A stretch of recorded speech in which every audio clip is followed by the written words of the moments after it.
Enriched with the power of organic aloe vera, this gel intensely hydrates, reduces inflammation, and promotes a healthy glow.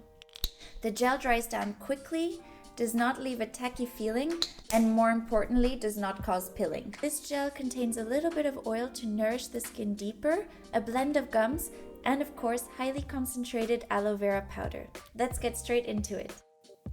First, measure your water phase. I went with a mix of rose and green tea hydrosol for the nice smell. Now add your aloe vera powder to that. I added the maximum recommended amount of 0.50 because why not? I want to have the maximum benefit I can get. Now you may be wondering why I decided to use aloe vera powder instead of just harvesting the gel directly from the leaf.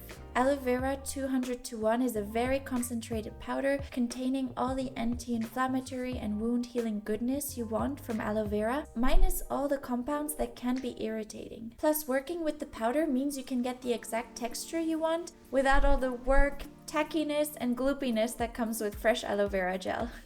Now for the second part, I measured a bit of hemp seed oil along with some vitamin E.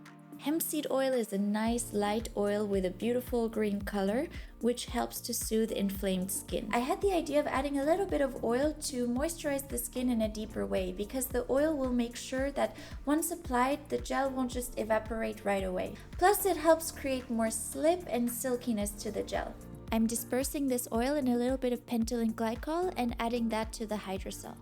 Although Pentylene Glycol is not such a robust oil solubilizer as you can see here, it will help with spreading the small amount of oil evenly in our hydrosol, making the next step easier. Now you can add the Siligel. This is a gum which will help emulsify the oil into our gel because it contains a little bit of lysolecithin. Stir until the oil droplets are no longer visible.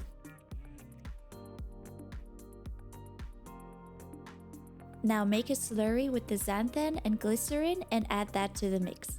This will thicken up the gel, but not considerably. Our next ingredient will do that much better for us. Add in your high molecular weight hyaluronic acid. This is crucial for the beautiful texture of this gel, and as a bonus, it will create this hydrating barrier on the skin. It will be very clumpy, but trust me, cover it, set it aside, and within half an hour, it will fully hydrate to give this amazing soft texture.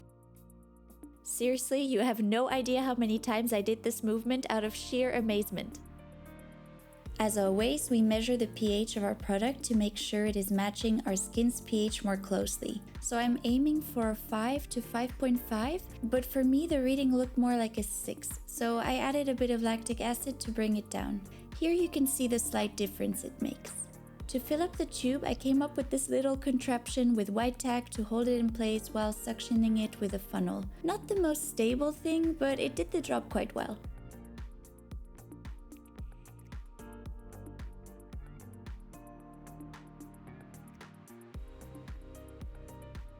I keep this gel in the fridge at all times and it feels so good after a day in the sun or in the case of a skin irritation. Even when I don't have a sunburn, I like to use this gel. For example, when my cheeks get really red from the heat, immediately when I put this on, I feel hydrated and soothed.